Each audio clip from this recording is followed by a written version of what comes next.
doing hard things. You know, I think everybody who does CrossFit gets that, and there's growth in that. And anything that is easy in life is not that rewarding, you know? Like, if something's easy, it's kind of like, oh, that was cool, but now what's next? And so there's just, me personally, and you guys too, I'm 99% sure, is I need something to train for, you know? And like for years for me, and that goal, I'm not like a goals guy as far as like I need a monthly goal or something to hit every month or whatever, but I need something to aim at or something to train for. And, you know, the games has been that for years. Leadville last year. And I think the hunting, well, Leadville prep prepares you for the mountains as well, which I liked the kind of how that you just kind of ride that into hunting season. And so, you know, I think it's just seeking out things that are difficult and finding yourself or finding some growth in those things. Is this the first podcast? This is Scott's brainchild, actually. Cool. I wouldn't. Yeah, sure. This is the first episode of a podcast on the Mayhem Hunt channel. So we have Scott Vandersloot behind the camera and Jeff Dodds, Father Stephen Gadberry, and David Curtis. I don't know if you've ever been on. You've been on the podcast a couple times, Stephen, right? We've done. Yeah. You've never been in front of the camera other than on hunts, right? I don't think so. No. So. I'm sure you've dropped my name, but yeah, you've come up several times. Yeah, you've come people up. just think I'm a ghost.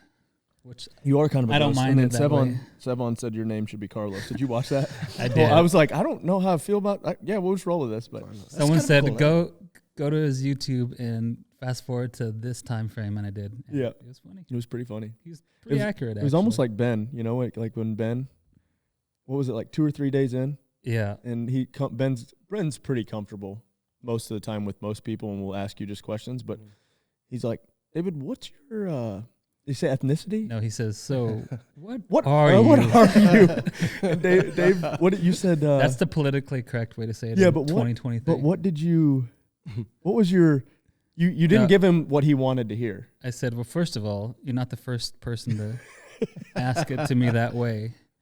And then I went on to say all the things I am, and it didn't suffice. He wanted like country, region. Like legit ancestry.com tree. Yeah. It was pretty funny. He was convinced Curtis was Incan. Yeah. For the first 3 months, I didn't know if your name was David or Curtis. When they were building your camper and like that first fall, I was like, okay, is it Curtis or you call me whatever you want. His name was Carlos. Carlos is like the mix of both. That was Carlos Curtis has a good ring. Carlos Curtis. What's your middle name? Christopher. It would have been great if it was Carlos. So you have 3 first names. Yeah, I think it was Evan that called me Enzi for the longest time. Yeah. And then he finally, I didn't correct him. I don't correct anyone. You can call me whatever you want. But he finally figured it out, and he left me a page-long apology. Apology? Nah, no need. Yeah. You can hop on there. You have to hop in there. We're talking about Evan Williams, works for Hoyt, good friend of ours. I remember during that first hunt, he came up to me and goes, why do you keep calling him David? I'm like, that's because it's his name.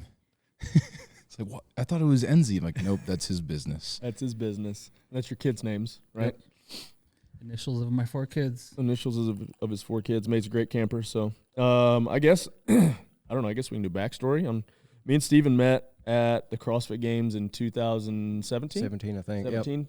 You were the chaplain. Wrote old Castro a letter. I said, hey, can I come be a chaplain? He's like, come on. Yeah. That was it. That was it. So it.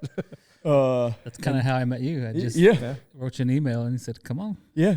But we met originally in 2000. That was the second time I met you. The first time we met, he was stalking you, wasn't he? He wasn't really stalking. He was just, that's what everyone next says. to the campground. There's a little bit of truth to the stalking. Close to your house, though. Story. Yeah. It was just backyard. Yeah, it was right down the street from my house. We were doing that moto tour, yep. And Castro posted a picture.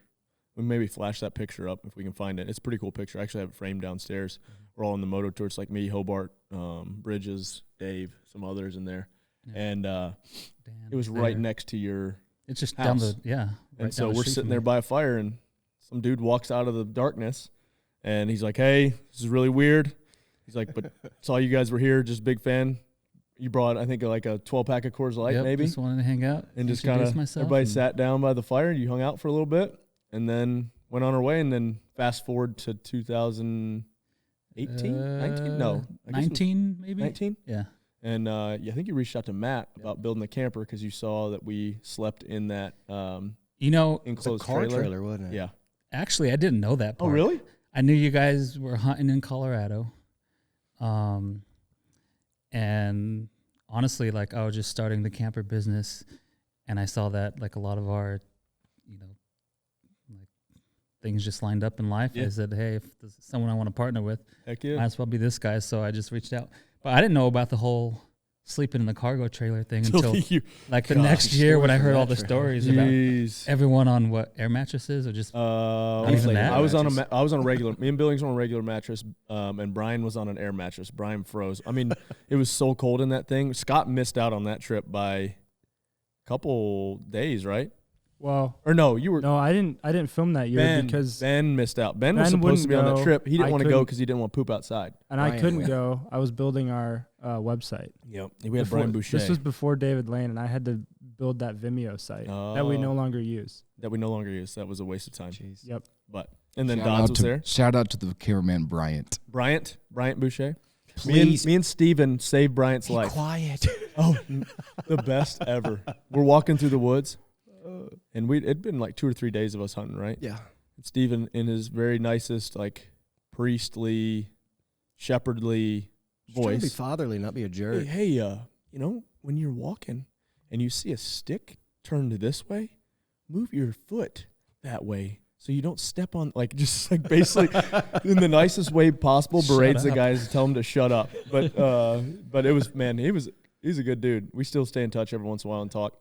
But he did almost fall off of a mountain. That cliff. Remember? There was the hunters at the bottom that we were playing with, kept calling out to. We were having a blast, and then we get up to leave, and Bryan starts slipping. He starts to slide and starts heading off this. It wasn't like a cliff face, but it was a bad fall. It would have been. He probably would have broken his neck, and we might have had to carry him out. It's like one of those bouncy, steepy rock. And it stepped, dropped. Yeah.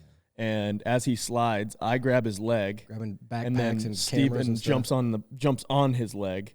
But he was going it was legit. So be careful in the mountains. I missed that year. I was there the next year. Yep. A funny part about Bryant too is he started out with the red and ended the week with a GoPro. Oh, that first day we buried him. Was it me and you? Yeah, me and Dodds went, and dude, he didn't complain though. He did not complain one time. He did not have enough water either. He did snowboard stuff, I think, is what he films a lot of. Yeah, dude, he was a trooper, and we put him through the ringer that first day. We coming out that remember those those last climbs that we would do in Gunnison? Those like wall faces. We took him up one of those, and Sam hated those. Sam hated that. The one where Sam faked that he had to take a dump so he could sit there for 45 minutes. Yeah. It's cool how this has all come together, like you mentioned, like just sharing values, and that's really like the backdrop of it. It's just different dudes from all over the country, really. Literally, but we share these different values, and then it's just cool seeing how it's like kind of blossomed and like maybe not use that word. How it's grown and developed. It blossomed. How it's blossomed. It can be, you can use whatever you want. We're in charge of this podcast. Just cool. It's a beautiful thing. Yeah. It is cool. Yeah, no, I mean it's cool that and I would say a lot of us started hunting later in life as well too, right? Like I had some influences when I was young that I would hunt, but I think I just got so hyper focused in whatever I was doing at the time, whether it was sports growing up or firefighting when I was doing that middle of my life, and then competing for so long. I think this has been a fun new skill and something to suck at and get better at. Yeah. And it's a challenge and it's a competition. It's almost like the ultimate competition if you're looking at it. I know people are going to be like, well, hunting's not really a competition when you're, the animal can't fight back. But as a kid, I would hunt turtles and snakes. That was the extent of my hunting, just on the farm. Right. But now, like you mentioned, like it's the competitive outlet of it is really cool because, like in the fitness world and the business world, companies, all this. By and large, if you do everything correctly, you're going to succeed. Hunting, take that with a grain of salt. You can still fail, but I mean, there's a lot of controllables. In hunting, you can have all the controllables correct and not see a thing, not get an animal. You can't win. I grew up playing baseball, and it kind of reminds me a lot of that sport, just because you're going to fail more than you succeed, but you still put in the same amount of work every single day, whether that's shooting your bow, just prepping for the mountain and getting your body physically ready for the hunt. And even then, like you said, putting in all the work, and still most likely you're going to fail. You're going to fail. You're going to mess it up. It's a lot between the ears. You're just the mind game of it all. Yeah, you guys do a lot of individual hunting and go off by yourself. I don't enjoy that. I mean, maybe here at the house is fine. Like, I don't mind just going out and kind of creeping in the woods. Mm-hmm. But I look at it as more like I've always got Scott, or I've always have somebody kind of, and me and Steven talked about this yesterday. It's been a lot of fun because me and Scott hunt a lot as a team where I always joke and I'm like, you always see the wildlife photography and stuff where they don't jump in on and don't interact in the wildlife. I use Scott all the time. I'm like, hey, what do you think about this? And we've learned and we've kind of developed, I guess, the same type of style, and we'll bounce ideas off of each other. He might come up with something good. I might come up with something good, but I enjoy the teamwork kind of side of it. Hunting, we hunted a lot together. We've hunted a lot together. I enjoy that. I think I've just always been a team athlete, and so I enjoy that push and that camaraderie, that brotherhood a lot better. But you guys might be able to speak a little bit to like what it takes to go out there by yourself. Like, you guys don't mind that. We joked, last year on that bull, because it was me, you, Scott, Tyler, and TJ that hunted all week together. Mm-hmm. And it's like a locker room with us. And Curtis is just real quiet. And every once in a while, one-liner every once in a while. But you're like, man, I think he hates us, And then we get back to the truck, and he's like, man, this is one of the most fun hunts I've ever been on. We're like, oh, okay, he doesn't hate us. We were expecting, Curtis to be like, F these guys. I'm never hunting with these guys again. The hunt was fun even before you kill that bull. Mm-hmm. And after you kill the bull. After you kill the bull makes it obviously incredible. so much more. But, I grew up hunting by myself. I'll tell you a story. The first time I ever went hunting, a buddy invited me out to elk camp. I had no idea what I was getting into. And I kind of knew my way around the mountains, but didn't really have a lot of skills in the mountains. So I'm thinking I'm going to hunt with him.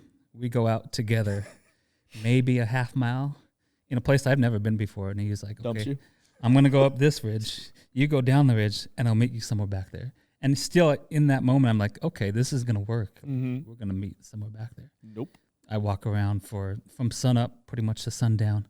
I'm lost the entire time in the woods. Finally make my way back to camp. It's dark. I didn't see anything that first day. And I'm kind of upset with him. He's like, that's just how it goes. So we go out the next day, do the same thing. We split up. That night, I didn't make it back to camp. Spent the night in the woods. Made it back to camp the next day. Went home. That was my first ever hunting experience. But to tell you that story, thinking back on it, it sounds like a horrible story, but that got me hooked to hunting. Right. Because I wanted to get better. I wanted to learn the mountain. I wanted to become a better hunter. And so I did, and I put in the work. And I still hunted primarily by myself for the next, 5 or 6 years. And there's a lot of skills that you develop hunting by yourself. But I tell you what, hunting with you guys the last few years, there's nothing better. No, that and with your kids, man. That's what I've learned. We're going to go squirrel hunting this afternoon with the kids, and Trice is fired up. But yeah, me and Steven hunted together the first 2 years a lot. Yeah. We put in some miles. Yeah. And then you would stay for an extra week. And then the best text this year was when you text us all and you're like, hunting by yourself sucks. Yeah. It's lonely out here. And Gunnison is unforgiving territory. One day I'll go back there, I think, but I need to develop a way more skill before I head back to that place. Cause it was my soul is somewhere on that mountain. Yeah. I have a meltdown every time I go in the backcountry, and I've seen it. It's, I can laugh about it now. It sucks in the moment because you can go to some dark spots mentally when you hit those physical limits, and then beyond that, you're still pushing because you've made the big trip, invested money in this, months of prep work, and you're like, well, I still want to get an animal. So then you go to this mental limit, and then you get these dark places you've never been, and they suck in the moment, but some amazing growth happens. And whenever I'm alone like that. It pushes me to that spot even quicker because I can distract myself with y'all and friends and stuff. But and then when you have those it's such a roller coaster of emotions because you have these highs. You're so alert. There's something there, and then there's the disappointment or just the I always think about the highs and lows for me is when we're when we're walking maybe some timber or something like that, middle of the day, I guess, and you're, walking through the aspens and you can see and there's nothing there. So you're kind of on this like, all right, let's just get through it. You still got to be kind of focused where you're not making a ton of noise. And then you get to timbers and you're like, all right, there's something here. Yep. And then there's just like, you're up here and then you get through those timbers and it's back down here. And then it's up here. Just one more hill. And then back down here. And then all of a sudden you're 13 miles away from camp and you got to walk back on the road, walk back. Yeah. And that vigilance is draining.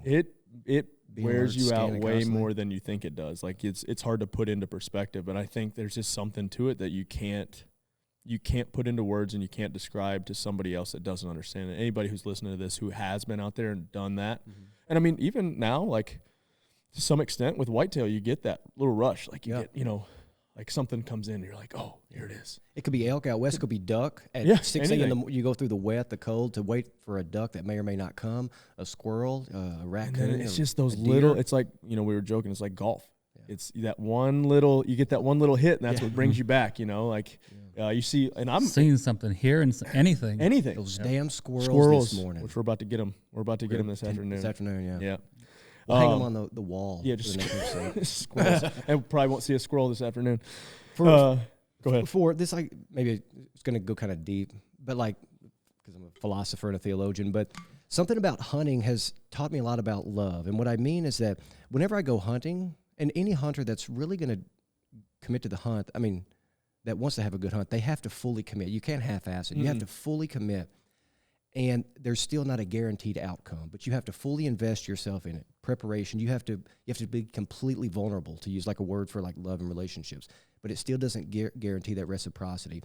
And for me in ministry, in my daily life, like it's a constant reminder that love is that fragile and that vulnerable. And the Lord calls us to like, just open your heart. Like, I want you to love. Like you can't control if other people love you back. I just want you to love. And so it's cool how something as savage or crazy as hunting has made me like a more gentle human being and made me more attuned to that stuff, if that makes sense. But it's you just got to commit to it and say, I can't control if the other person loves me back. If that deer or elk loves me back or whatever, then they don't love you back. Yeah. No, I agree. I've always felt like there's this like deeper thing behind hunting that I have a hard time explaining to people. I think that's part of why, like, we started Mayhem Hunt, just like all things mayhem.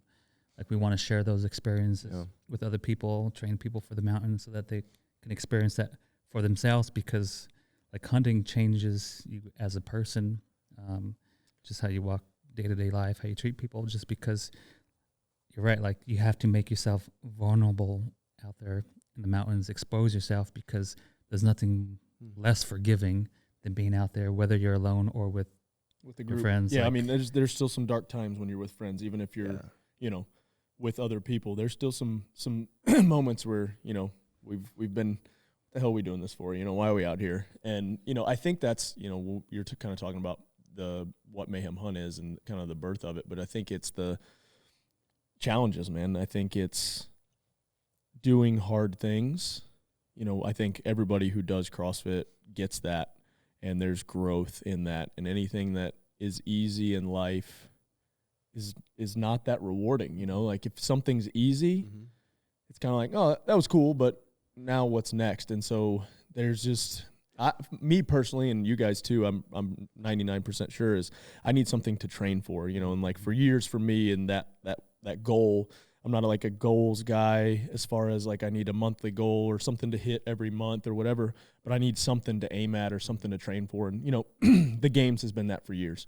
Leadville last year. And I think the Leadville prep prepares you for the mountains as well, which I liked how that you just kind of ride that into hunting season.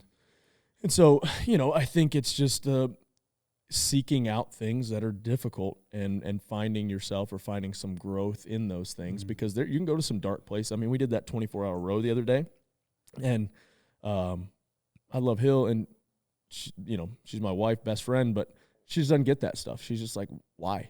You guys could just go home. And I'm like, we're not going home. She's like, yeah, but you guys have done it for 12 hours. That's enough. And I'm like, no, it's not enough. Like you gotta they were at 2 a.m., 2, 3 a.m. was when it got dark. It was dark, I guess, at like 4 p.m. But still, it was there's something wrong with all of us, you know, but that's right.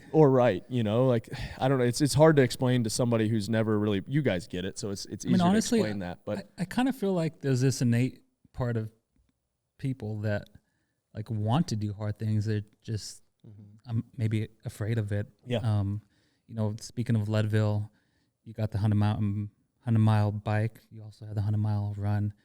And it's one of the hardest races, even the run, to get into in the country. There's not even a wait list. It's a lottery. People wait 10 years to get into this one race. And you think about it, you're spending thousands of dollars on training, on getting there just to get into the race. It's expensive to do. And you look at these thousands of people running side by side, and you, like, why? But I think there's something about, like, finding that comfort in doing something uncomfortable with others. Because you're never going to see someone out there just running 100 miles by themselves. No. I mean, you might, but yeah, they might legitimately be crazy. Yeah. The best communities that I'm a part of, and the ones that I feel most at home at, are the relationships that have been united through suffering and sacrifice. And everybody in these groups have a characteristic of just this grit aspect. And so, like, that's kind of some overlap between CrossFit Mayhem and Mayhem Hunt. They're two different things, but there are a lot of similarities. The best CrossFitters, what they have in common with the best hunters that I know, is this willingness to grit. Now, like, the CrossFit guys and gals look super fit, and I know some hunters who are chunky or old, and they look like they're physically out of shape, but they're like, they can just grind and go nonstop, not just physically, but like mentally. But this, going back to what you were saying, of having something to work towards, a target, a reason for suffering through it. If you suffer for no reason, that's just sick in the head. But when you suffer for a reason, then that allows you to put your emotions and your feelings aside for the sake of something greater. And that's what, take it back to the love thing. That's what love is. That's what you guys do as dads. Every day you wake up, you say, you would probably, actually y'all like work, so you would like it. But, when you have your little babies and you have to wake up at 2 a.m. to change diapers, like, you're not I'm thinking, a terrible father. You're not thinking, at 2 a.m. I'm glad I get to change a diaper. But you're thinking, I'm doing it because I love these kids. Well, and to that point, and also kind of a little bit different, is like, I want my kids to see us do hard things. Like, my kids were there for 24 hours while we did that row, and they're like, "What are you doing?" Yeah. And they're playing and doing whatever. And who knows? Eventually, they'll look back and they'll be like, "Oh, okay, it's okay to do hard things." It was funny. I heard Violet talking to Indy or Acre the other night, which is my other niece, and she's like, "Yeah, my dad rode for 24 hours. He rode all night, didn't sleep at all." And I didn't think they paid attention, and it's kind of cool that one day they're going to be like, "That was really stupid," but they're going to want to do some hard things. Yeah. So I'm ready for, like, my kids to be able to go in the mountain. Like, your kids are at the age where you're starting to get to take them with you. And this never really crossed my mind when I first started doing it up until I guess it's been this year. And so every deer that we've cleaned, I've come back, got the kids, and taken them with us. And they've even gone on some that, like, the neighbors killed. Like, they want to go. Trice wants to be there, be a part of it. And I'm 36 years old, and I've never really processed anything really until this year. I've helped you. You did most of that bull, but hey, Curtis, what are we supposed to do here? Right? And so a couple times, me and Scott, I'm like, all right, what are we gonna do? And so we had to do it. And so I'd had enough to that point where I'd learned enough that I could do it myself. But it's almost a basic life skill that if something was to happen, you need to be able to learn or know how to do that. And I didn't know how to do that until 36, and my kids are going to be capable of doing that. Whether they like it or not, that's up to them. I'm not going to force it on them. But it's cool that they want to learn. Like, "Dad, what's that? Is that the heart?" Like Trice today, "What are those?" And the lungs, and this is the liver. And, it's just things you take for granted, I guess, until you really look at it and you're like, that's pretty cool. Yeah. There's a lot of things my kids want to do with me, and there's a lot of things that they don't want to do. But I make them do it anyways because like, it's going to teach them a skill. Yep. It's going to kind of force them to do hard things, which is important too. It's kind of like the theme of our home, to do hard things.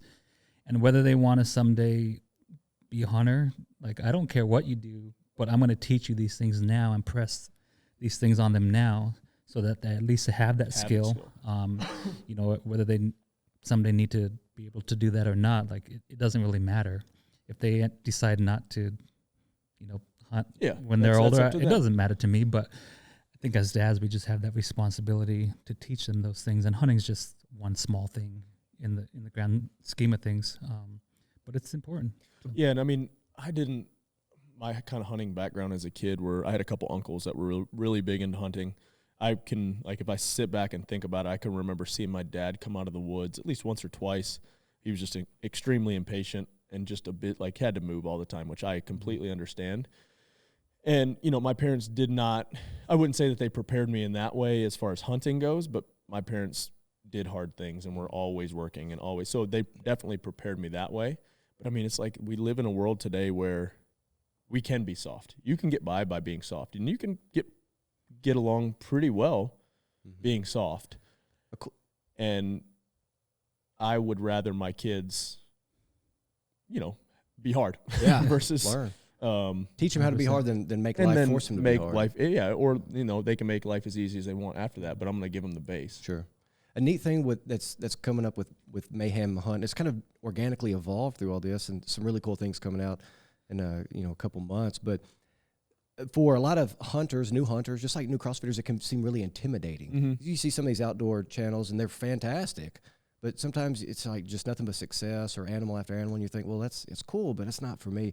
But I think we got some stuff coming to help new people, like, get ready. Let's say someone who wants to go to the Western states, and you've talked about this before already, but some things coming just to get people ready that may want to go out west, but they feel intimidated.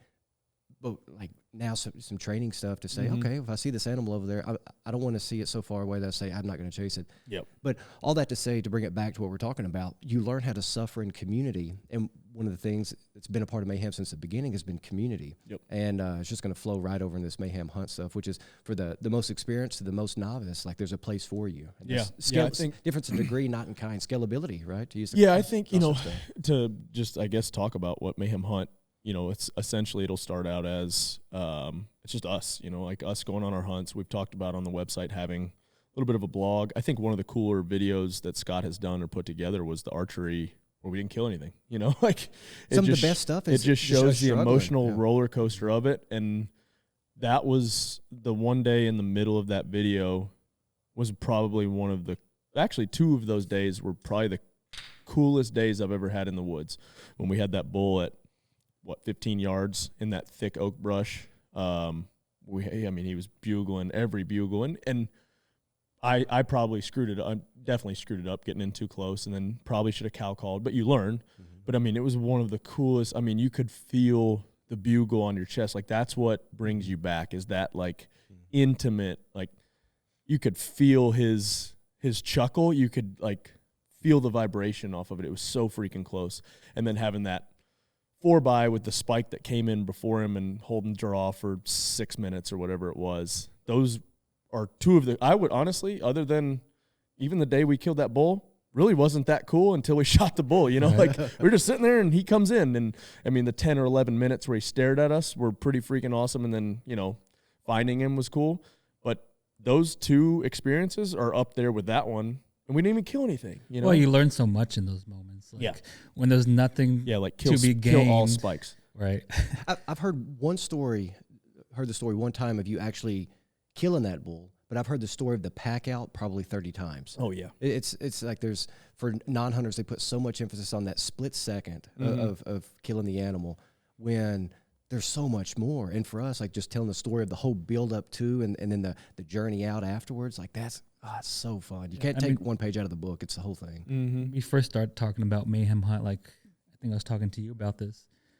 What we said from the very beginning is like that we want to be as organic and honest as possible, because it's more about the stories, the pack out, the camaraderie, even most when you're hunting, like a split second you get to shoot an arrow or send a bullet, like that's a fraction of the hunt. It's the walk of shames back to camp. Like those are the stories I honestly remember more than. Oh yeah, we talked about we talked about it last night when you left for the 1 or 2 days. When me and Scott, TJ, and Tyler walked out 7 miles, we're like, oh yep, this is a good spot.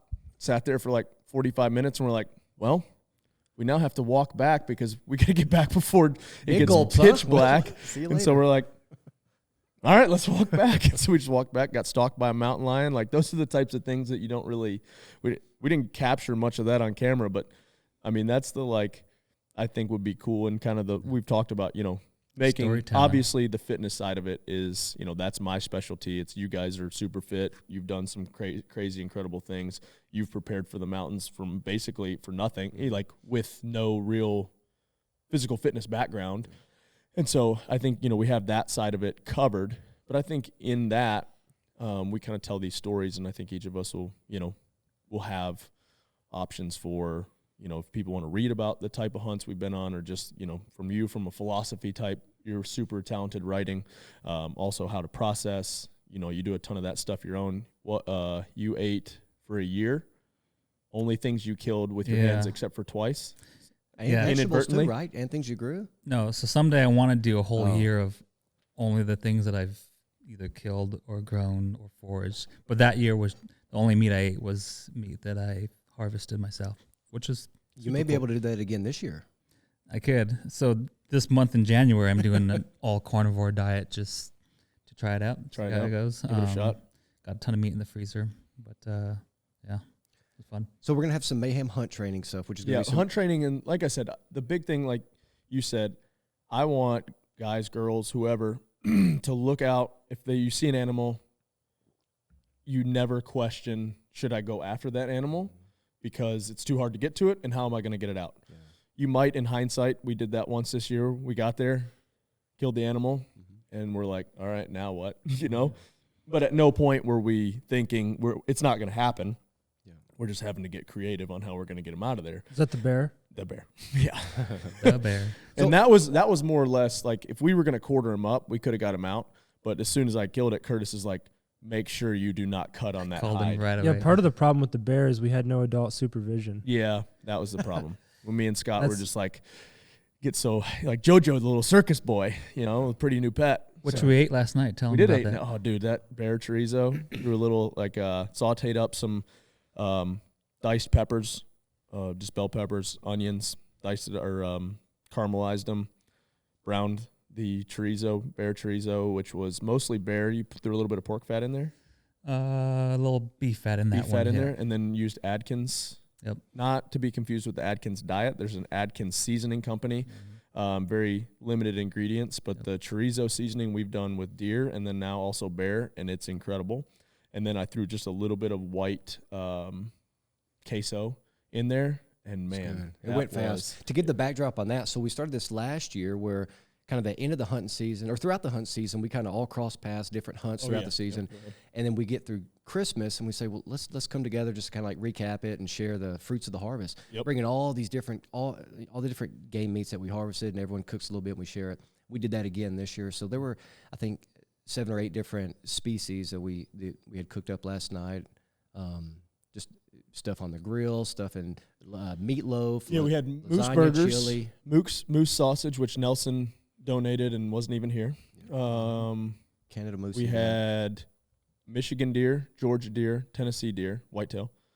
We had antelope, Colorado antelope. We had Colorado elk heart. Colorado bear. Colorado bear. Is that it? Any weird? There would have been gator. Billings brought there should have been gator. gator. Should have been gator. I got a gator in September. Trice was very disappointed in you for that. First thing he walked in, I was like, "Hey, Trice," and he's like, "Did you bring gator meat?" Didn't even say hi or "I love you" or "What's up, bro?" He's like, "Did you bring your gator?" And I'm like, "No, I didn't." And I forgot about it until he asked, and I felt like I let him down, and I did let him down. You did let him down. Next time. I'll take him on the gator hunt next year. He would enjoy it. Hillary would not let him go. No, we got a 7-footer. We'll just take him. A 7.5-footer and 11.5. We just we don't have to lie to her. We just have to tell her the whole details of what goes on. You know, he'll be in. I mean, he has to with that haircut. You know, like he has to go on a gator hunt. He'd fit in Southern Louisiana with that mullet. Yep. Yeah. So I'd actually, that'd be fun. But yeah, so food was really good. That antelope, the little sweet. I don't know what she I've did. never had a dessert. It tasted like before. an apple turnover. Yeah, they're called empanadas. You can make them salty or kind of sweet. Yep. I think they started making them sweet in New Mexico. I can tell you when. But I remember eating them as a kid. Jeez. On Christmas. My grandma would make them all the time. And so I've been begging my wife to try it. And she did this year for Thanksgiving. It was incredible. Yeah. I liked it in the tortilla better. Okay. The tortilla was incredible. Yeah.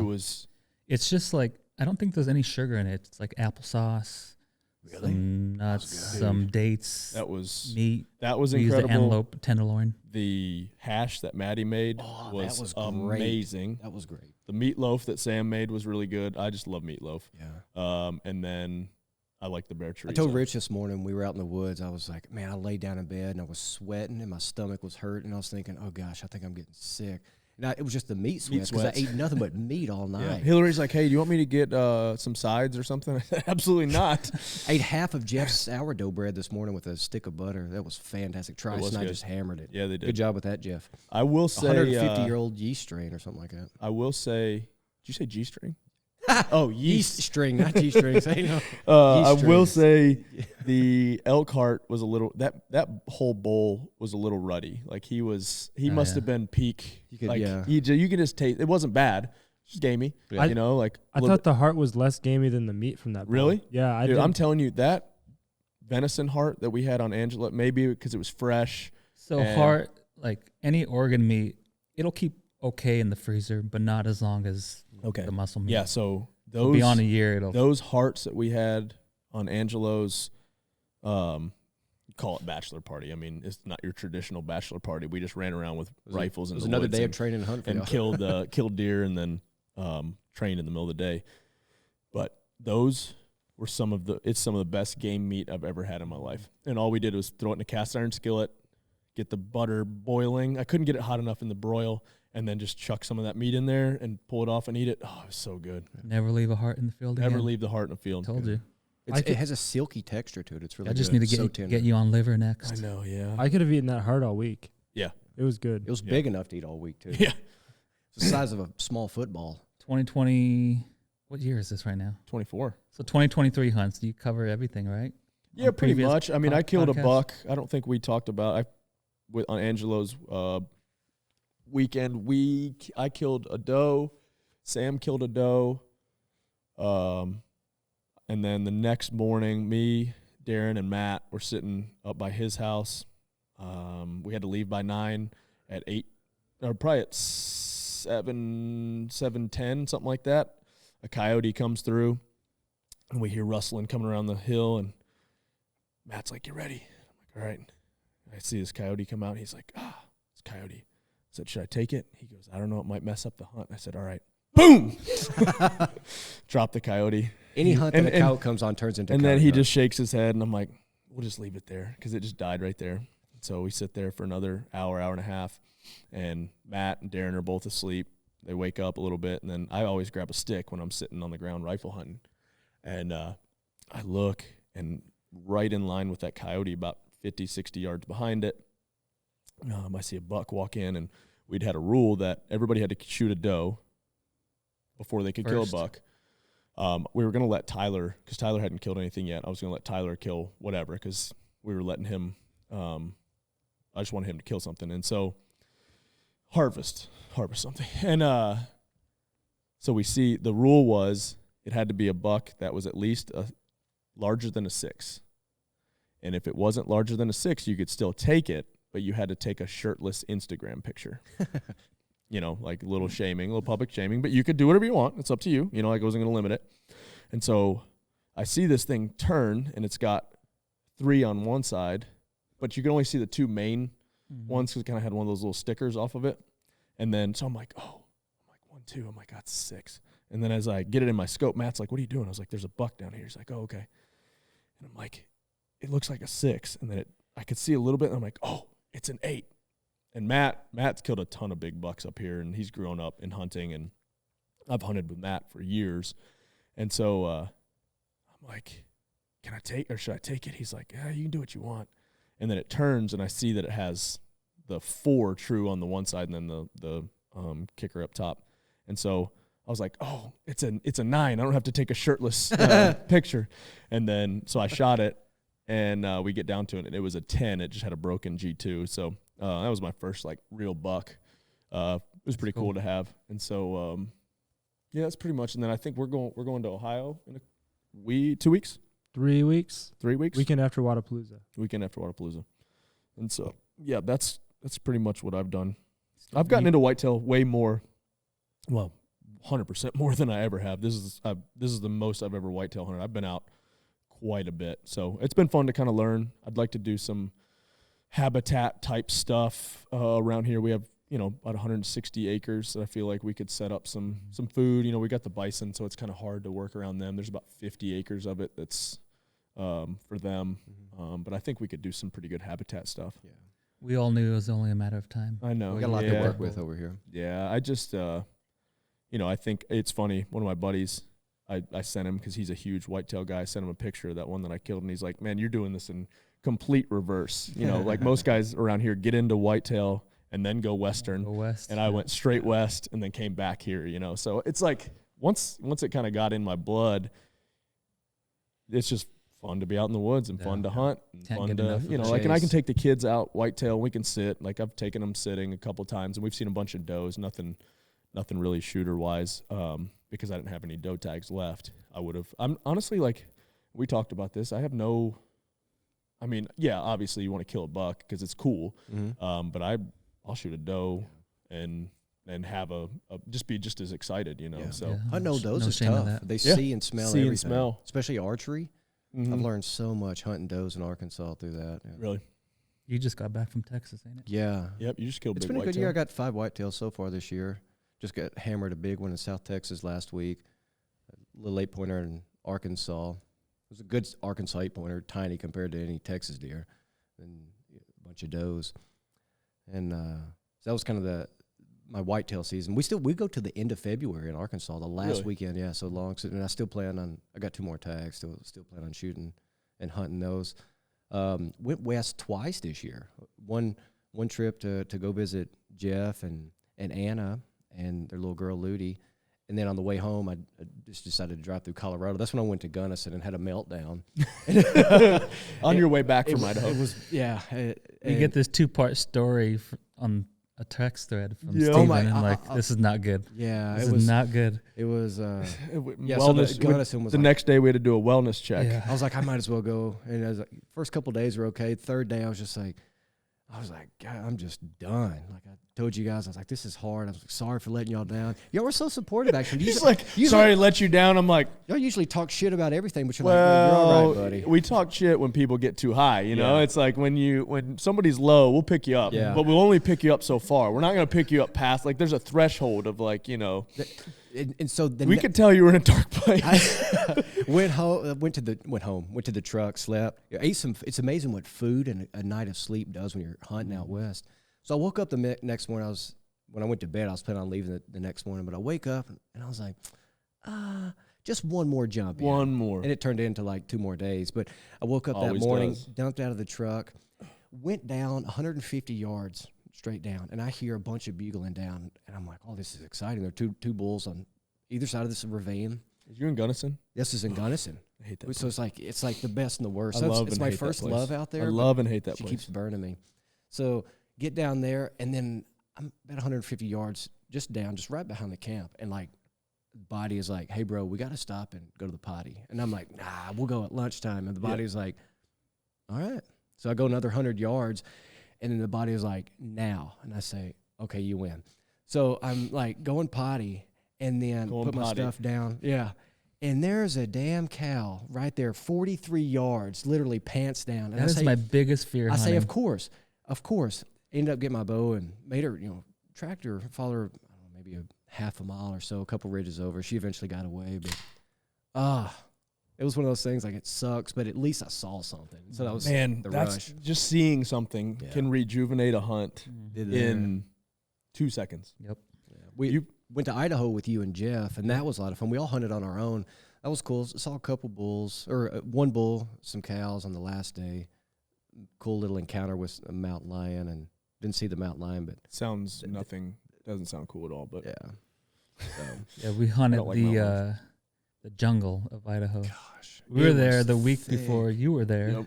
And in a completely different area. It was the jungle. Yeah. I mean, it was the underbrush there was insane. It'd be good in rut archery when they're bugling.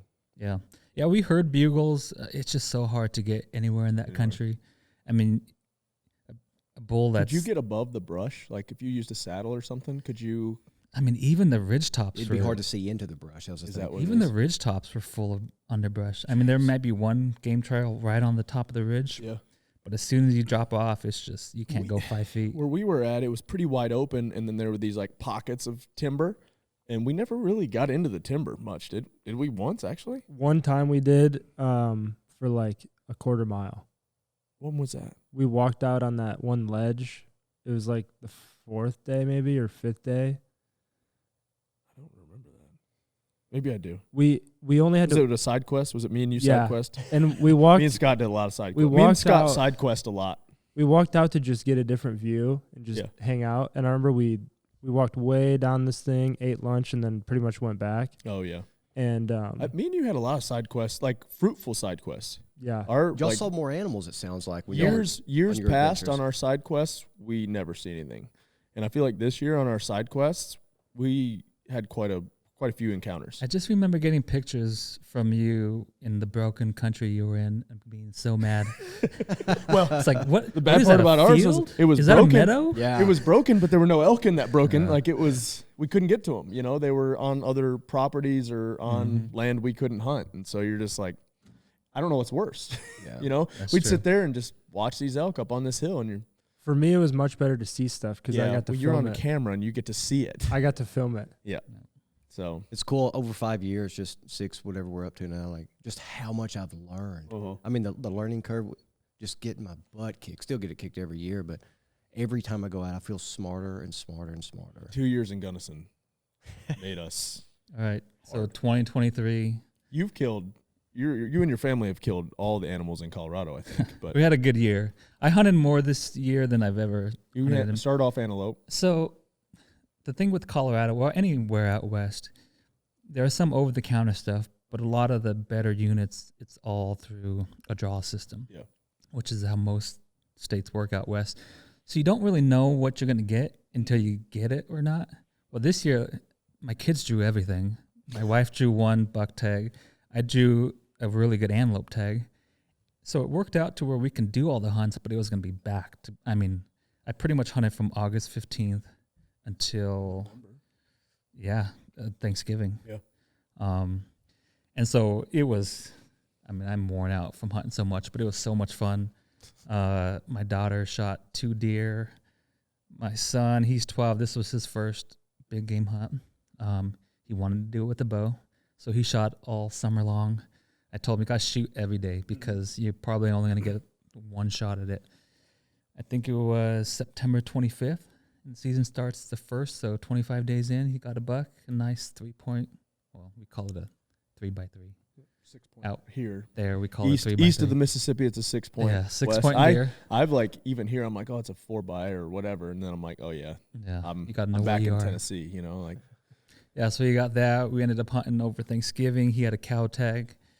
We broke my number 1 rule, which is never drop your bags. We did that early in the morning, finally caught up to the herd late in the evening. It was freezing, but he took a cow. So that was fun.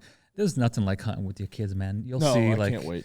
once they get to that age, just watching them, how they handle tough situations. And Well, I mean, that's another thing is it teaches them how to handle pressure. yeah, You know, for you sure. watch some people just melt down, and you know, like you see it in competing, and you see it in, you know, just different things, but pushing people to their limits, and then watching if they can handle that pressure, they can handle that stress. What goes on, like, or they go haywire, you know, like it's almost not. I don't know if it's like if at a certain point you can't teach it, you know, like is it like learned early in life or what it is. So Well, and a lot of it, we'll see, you know. they learn doing that. Yeah. Like you could only teach them so much.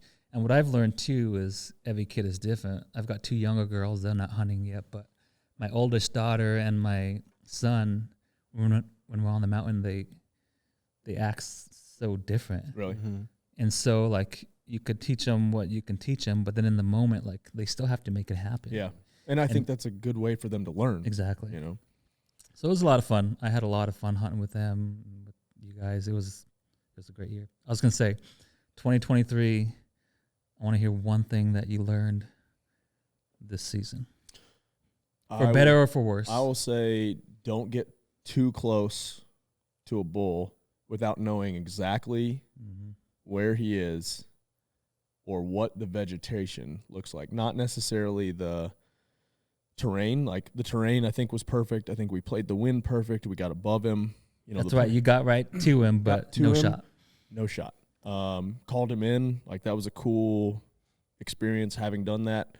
And this is the first year I've ever actually called. Like started this year, I was like, screw it. I'm going to call using turkey.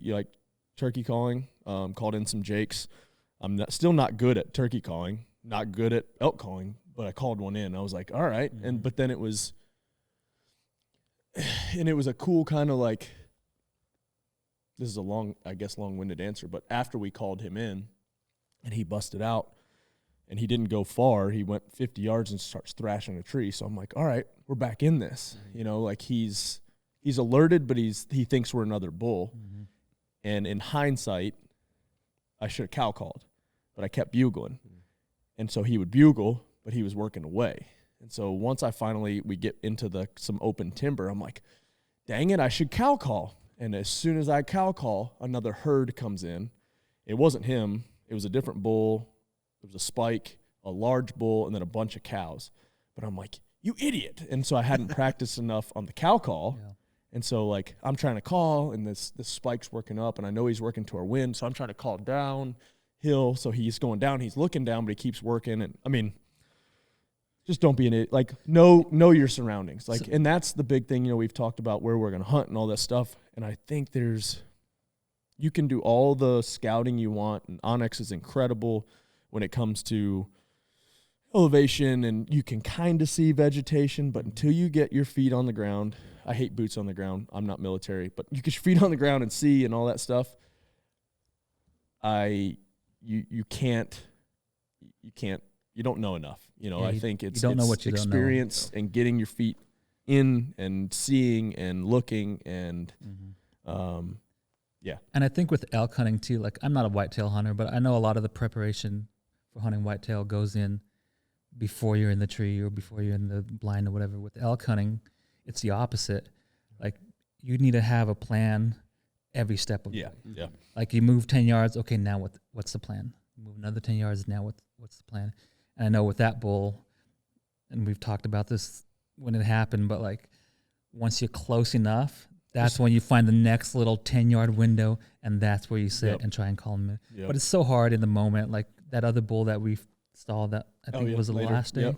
Like I've been kicking myself. Yeah, it's for like that should too. we have it's called? Like should we have not? Thinking back, I don't know, but that's what makes you a better hunter. Yeah, for sure. So yeah, it's getting those interactions, man, and just watching them, getting close to them. And I think, when we do that rifle hunt late season, man, I enjoy that because you can see elk and you see what they do, and you can kind of tell. You can watch them for a bit, and you may be watching them from 1,000 yards away, which you can't make a play on, but you can kind of see, all right, in the middle of the day, what are they doing? Yeah. Or, one's up, moving around, one's not. They're feeding, but they're feeding in timber. So you're like, all right, can I use that next season in archery? Can I do that? It's just fun, man. It's just watching them and learning them. And as much as, we like killing them, I like watching them too, and honestly, when we went and killed that bear, I just wanted to take the girls up there so they could see elk in the wild, really. I didn't think we'd see a bear. I just wanted them to see what we do and kind of explain what we do up on that mountain. So, but that's what I learned. Yeah. Don't get too close without knowing and having a good plan. Yep. Yeah. Steven? So I knew wind is a big deal. This year I really put a lot of attention on playing the wind, and I saw more animals than ever. So that was cool. But I guess one of the bigger takeaways was when you see an animal come, it's your natural reaction just to hit the gas pedal and just like let it rip. But I mean, you don't have all day, but one of the things that I took away was you have a little bit more time than what you think. So, like, slow down, keep everything in check, and take a good shot. It's kind of one of my takeaways, just like, don't rush it. Always better to slow down, for sure. For me, so I never really hunted late season a whole lot. That fourth season in Colorado, it's during Thanksgiving. It's like Wednesday through Sunday. But Noah drew that cow tag, so I'm like, okay, he drew a tag. We're going to put in the work. We're going to try and get it done. By that time, a lot of the elk are herded up into big groups. And that day he took that cow, we found the herd, and there was 200, 300. I don't know. I mean, it's crazy to see. I don't believe you. There's not 200. There's not 200 in that state. Go ahead. So we're tracking them, and I've seen herds, but I never really tracked herds that big. But one thing I learned is like kind of piggybacking off what you said is really take your time, especially with herds, because when you've got like 3 cows in front of you and you take a shot and 2 cow run off, you know you dropped that cow. Mm-hmm. Yeah. For him, he actually missed early on in the day, but one of the problems I had was like not taking my time and setting up for a better shot, because after he took the shot, they all busted. So we're like running, looking for blood. There's tracks everywhere. Like you can't really, it's different than when there's only 1 cow in front of you, 2 cows or bull, whatever. And so, and obviously you got hundreds of eyes on you, hundreds of noses on you. So it's just a totally different game. But for me, like I want to be able to hunt elk or any species, anytime, any state, and try and figure it out. Mm-hmm. So I'm having a lot of fun hunting different seasons, different states. Idaho was a blast, even though it was unsuccessful. And so like I'm at this place now to where I just want new challenges. I want to keep going back to some familiar places for sure, but new places. Yeah, I think we've talked about maybe a familiar place once a year and then a new place once a year, as far as elk go. So 2024, what's on the docket? I just hunting 100%. Elk. I really enjoy hunting. And especially the stage I am with the kids and stuff. I can't be gone for long periods of time out west. So I would like to elk hunts, develop some type of whitetail habitats around here, maybe have somebody come in and show us and look at it and get some consultation just to like take the kids out, be able to hunt that type of stuff. I love turkey hunting around here. Turkey hunting is a blast. It's like I want to come do it. Hunting an eastern elk basically is what you do. And so I think it's just getting out in the woods more, doing more of those things, learning a lot more, like I said, about whitetail, what I can hear, have the kids involved with that. Think Haley would come back? Colorado? She might come back for that 3rd season cow hunt. I don't know if she's going to go back out with us, but that was a fun. It was cool. That was such a cool experience of, she jokes that we just left her on the side of the mountain, but she's the one that told us to go, remember? She looked at me and Scott and said, well, are you going to go? I'm like, yeah, we're going to go. Yeah. Sure. Yeah, I mean, we didn't really have a choice. Scott, what'd you learn this year? Similar to yours, I would say just knowing the terrain and vegetation is helpful. Because even thinking about when we went up for that bear, we saw so many elk in that same spot. And then we saw some big bull tracks when we went to recover that bear. Yeah. And knowing, because we never went up there during archery season, that exact spot, it kind of sucked to get there, but knowing you can get there. It's doable and there's going to be good stuff. Because imagine that one day we're sitting on the ridge, looking at that same ridge, and we saw 2 elk. Yep. Mind you, it's winter. There's snow on the ground. The vegetation isn't as thick, and we only see 2 elk. And then all of a sudden, there's like 1,000 elk, 150 running across. And like, where did they come from? Yep. And it's just knowing we can get up there. Yeah. If we spot something, we can get up there, even in rifle. But learning that that's a good spot. Yeah. And so now when we go back next year, I was talking about this. I don't remember who with, but I was talking about how, like the first year in Gunnison or the first couple years, you're looking for a needle in a haystack. But now we're getting better at hunting to where maybe you're looking in 30% of the haystack for that needle instead of 100% of the haystack. And so continuing to get better and look in a smaller and smaller area because you actually kind of know where they might be. Yeah. Yeah, I would agree with that. But and then, piggybacking on that, we sat there for 2 hours watching those elk on Matt's day to hunt, and knowing now we could have went after those elk.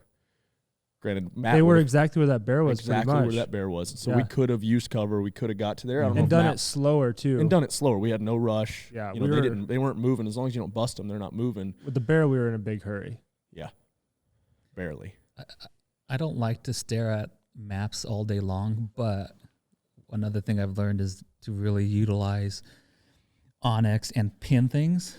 So like, if I see an animal a mile away, like you could really, if you just take 5 or 10 minutes and really try and pinpoint on your map where you last saw it. And sometimes it's harder than others because the vegetation just looks the same. But really like spend some time looking, pinpointing, dropping a pin, it goes a long way for sure. See patterns. You used the 3D Onyx yet? A little bit. Dude. I don't like to use it in because you can slide it up and down. Good on the desktop. Incredible. It's even better on desktop. Yeah. Oh, is it really? Yeah. Dude, I mean, I've messed around with it, especially around here. Mm-hmm. It's incredible. It blew my mind how it really puts things more into perspective when you're there. Yeah. Like I'll look at this and I'm like, oh wow, yeah, that's exactly how that goes. I mean, you can, if you're really good at maps, you can read the lines, but having that's like a cheat code. It's incredible. And then you pick up patterns too. So if you pin it and you're like, okay, well, it's what we're learning with elk. Like, okay, well, at this bandwidth is kind of where they like to hang out. Yeah. Cool. Scott, questions from the audience? Wrap up with some questions. Yeah. Let's go. Will you come and hunt outside the U.S.? UK, for example. Not yet. I think, the hard part for me personally is just getting there. U.S. there's some spots that are hard to get to time-wise, and so limiting time from family, away from family. I think down the road, yes. I know Blood Origins, Robbie, they're doing a Australian hunt giveaway. I don't know how many days are left of that. Maybe we clip this and post it for him or something. Check out Blood Origins. So that might be a pretty cool one. There's like some type of buffalo they have there, and then some hogs and some other stuff. It's kind of cool. So I'm not against it. I really, like I said, right now I think my passion is elk hunting. I just really like elk hunting. I like the style. I like the kind of pursuit of that. I'm not against hunting anything else. Yeah, I agree. What about you guys? Anything outside of the U.S. you want to hunt? Man, there's so much here in the States that I just enjoy hunting. Watching that video of that bow hunting that giraffe kind of blew my mind. Those are big animals, man. Yeah, and like there was it was weird. Like I was like, you can't do that. It's like shooting a bird. You have to shoot up. Well, but then I'm like, yeah, you can. I mean, it obviously you can, but it was weird to think it's Disney-fied, like we talk about it, where you're like, I guess, yeah, you can, as long as you're eating it, whatever. But it just blew my mind watching somebody shoot a giraffe. I'm like, you can't do that. And then I guess it's what people look at when they see us do it. And then you got to have this, like, I don't know. It was just weird. Kind of connected to that question on going out of the stage, and we'll wrap up this and go to the next question. But a neat thing with this group is, like, all of us have full-time jobs. And so we can't set aside, like, these massive amounts of time to just do nothing but hunting, which would be cool. I wish I could. And so I think that's a good connection that we're going to have with so many people that are listening and watching. Like, yeah, we work 9 to 5s or, whatever the schedule is, but here's we like can only get hours. We can get 2 or 3 days a week or this period in the month. So it's, like, really practical. Like an exotic hunt like that would be cool, but I mean, like you said, in reality, we don't want to like leave a bad impression to where like that's all we do is just go out and travel the world and hunt. It's not really feasible for us, and it's not feasible for anyone else. Yeah. So there was that relationship aspect to where you can connect with. Try to keep it real from the beginning. Yeah, you mentioned that earlier. Maybe in 20 years when we're all professionally hunting, then maybe That'd be nice. When will the workout program be released? I think we're looking at June. I think be on the lookout for the official date. I mean, we're programming workouts. If right now you need some fitness, Everyday Hero Track is really good. Angelo does that one. A lot of the gymnastics is taken out, a lot of like carries and a lot of odd object type stuff. We just want to get it right with Sugarwad. We have the programming right, I think. And then we just want the interface and all that stuff. It's mostly like accurate. Infrastructure and that sort Sugarwad's of thing. doing some cool things, and it'll be a standalone Mayhem Hunt skinned app versus Mayhem Athlete. So, but if you need something in the meantime, Mayhem Athlete will 100% get you ready. If you follow Everyday Hero Track, it will for sure. Someone asked an interesting question, and I'll even add to it. They said, will there be any strength component built in, like main lifts? And I'll add in that 100%. How about like periodization and things like that? Because it's different training for the hunting season than a normal CrossFit we've talked about this and how I think this time of year, up until probably May or June, there'll be an emphasis on strength. There'll be emphasis on getting some body weight up. You're not going to lose a ton of conditioning. You still want to maintain some conditioning. And hey, let's be honest, you want to look good with your shirt off too. So there'll be some pump stuff in there. But, you know, starting in probably May, June, there'll be a lot of high heart rate stuff. There'll be some intervals even early on. So there'll be more periodization because we have a season that we're aiming for. And then also I once, twice a week, I'd like to throw in kind of a zone 2-ish type thing where you have to shoot your bow. Yeah. Or shoot a rifle. If you've got a range where you could shoot a rifle safely, I think that's valuable too if that's what you're going to be doing. So I want to add in at least once or twice a week, and they may look very similar. It may just be like we did earlier where it's you bike erg or row, or you pick a machine that's, you know, a 2-minute on, you have a 1-minute rest of an interval, and you have to take a shot during there. Because I think there's a lot of value to that heart rate stress. And high stress. And you may not be, you know, like, I don't know if I've ever, other than today, been at a full like 150, 160 heart rate and then trying to find an animal in a scope or in a peep. From a physical exertion standpoint, my heart rate has been at probably 150, 160, just sitting there nervous from, you know, having a bull walk in and you're at 10 minutes and you're high stress. So I think there's value to that. So I think there'll be some of that stuff in there too. I think for the hunt, it's going to, of course, have the physical conditioning, but a big part of that for hunting is learning how to control your everything when that's happening and drop your heart rate, or even if you can't drop it, how to focus on your shot. And so the good part about this training is that it's going to be for so many different levels, but it's really going to get you ready for the hunt. Yeah. And the good, you know, overflow is that it's going to get you healthy, which is going to give you more years of hunting, which is what we want. Yeah. So check it out. Y'all stay tuned on that. Yeah. And I think, you know, we've learned a lot through, like, all right, you know, you may have I don't know if we've ever grinded, except for getting something out, more than 20 or 30 minutes. But you also have to get used to having time on your feet. So there may be some days where it's like, all right, you know, do 20 or 30 minutes, get your heart rate up, and then just go walk with a ruck for the rest of the hour or Odd something object like carry, that. sleds. It's just getting time on your feet. And so, yeah, there's going to be some periodization to it and getting you ready for season. But I'm looking forward to it. It'll be fun. I think we've learned quite a bit about hunting over the last couple of years about, you know, the importance of lower body, but also the importance of upper body and carrying and holding and those types of things. Will it be like current Mayhem where you have sub options if you don't have a piece of equipment? Yeah, we'll have like a full gym option, then we'll have kind of a limited equipment option, 100%. I think a cool thing, maybe we could work with Angelo on this. I'd be one to help.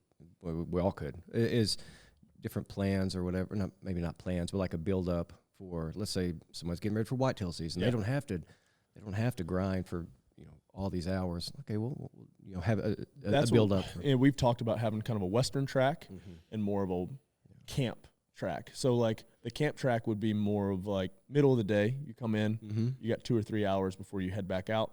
You want to hit 30 minutes of like bring a dumbbell, bring a ruck, or bring a vest where you can hit something real quick, not real quick, but like 30 minutes ish. So you just feel like you've done something. You're not losing fitness while just sitting around all day. I mean, there's days though, like even when I've whitetail hunted, just being hyper focused and getting back here, and I'm like, dang, I don't want to do anything, but hopping on a bike, flushing it out, whatever it is, hopping on a rower has helped a lot too. So, I think it's gonna be fun. Some people watching and listening are gonna not be, maybe they've never done fitness ever, and it'll still be good for them too to get into it. You know, I'll preface that by saying Remy Warren, the great solo hunter, Remy Warren, who's guided for years and years, he always says that the number one thing that keeps anyone from filling their tag is fitness. Yeah. Far and away. Then boots and other equipment, but far and away it's fitness. Yeah. So I'm excited, like I said, and I think also you're going to see the fitness side of it, but I think that's the kind of, that's what we know. That's what we have the most experience in. But I think what'll be cool too is having the website and having, like we said, some blog type things, some things to think about. All right, hey, if you want to do it, like, and there are a ton of those already out there. Sure.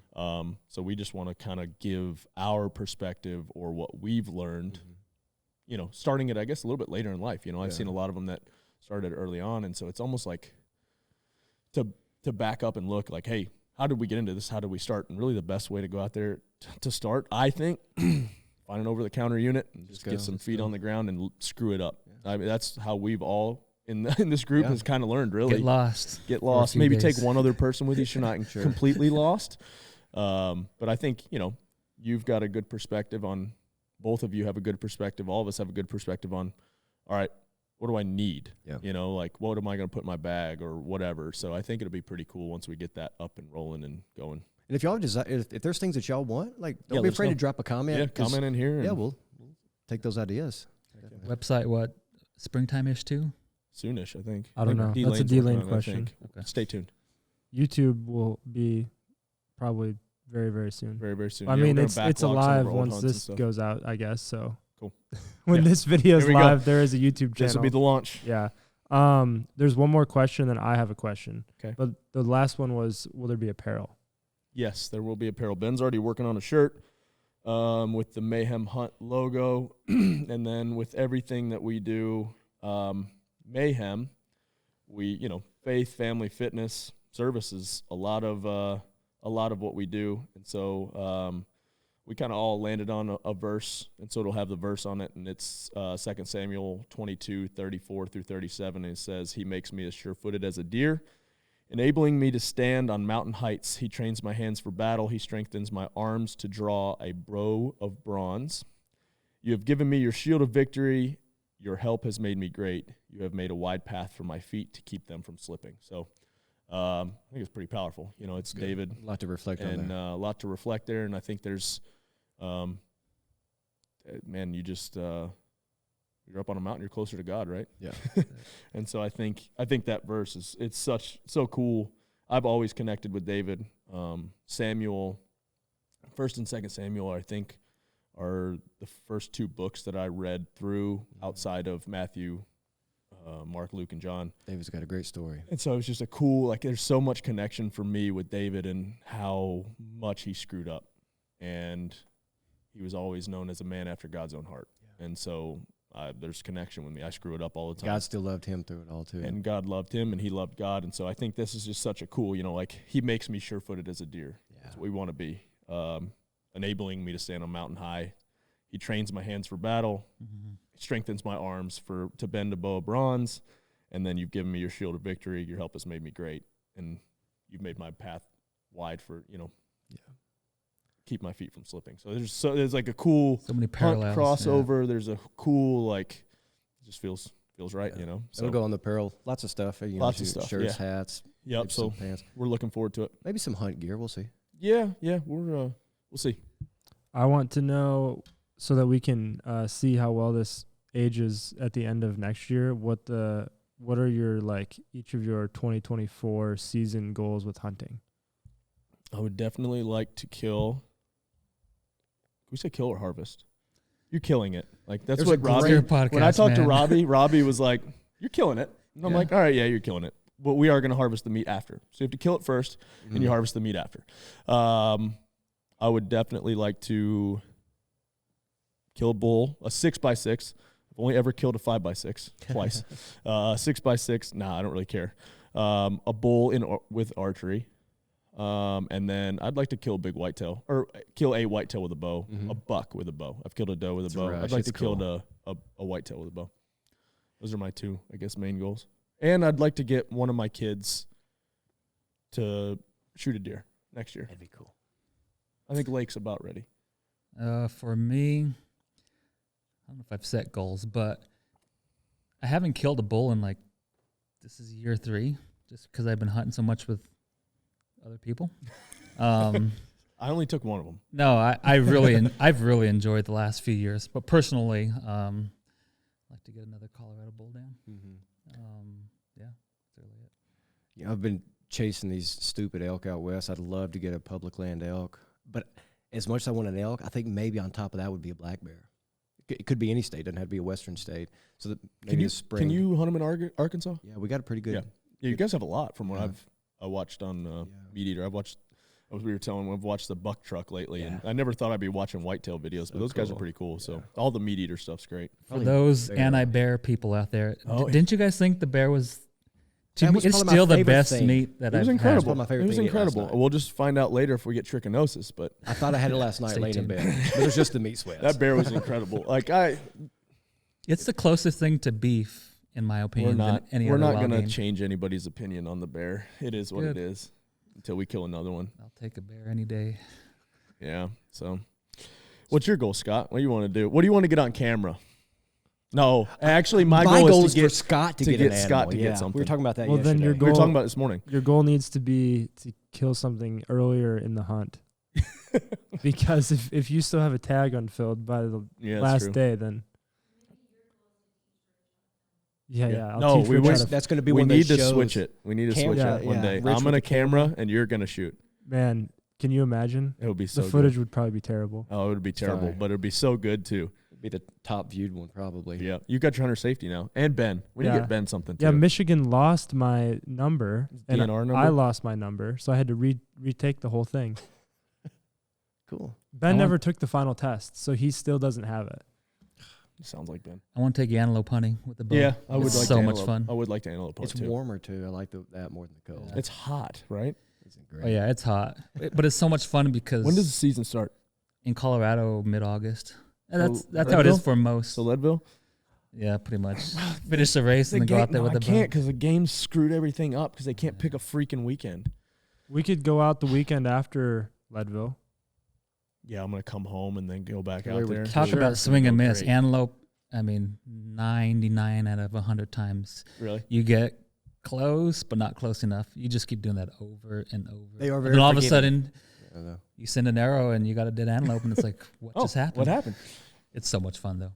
I think my goal is to have like a nice, at least 8-episode coherent series Season. of hunting videos. I think that's possible. Is it today gonna be next year's? Yeah, it'll be next year's season, right? What? The squirrel hunt. Squirrel hunt. I don't. No. That's like a mini episode. Oh, minisode. Yeah. That's Gotcha. not a full. Oh, okay. There won't be enough in that. There might be. There's a lot of freaking squirrels out We there. had enough this morning. Yeah, and last night. No, that's like that's a side quest episode. Side quest. All Yeah, right. yeah. All right. Yeah. Drop us some comments. Let us know what you want to Yeah. see. Yeah. What do you guys want to know? What do you want to learn? I don't know if we can teach you, but we can tell you how we've screwed it up for sure. Cool. Sounds Future's good. bright. It'll be All fun. right. Peace.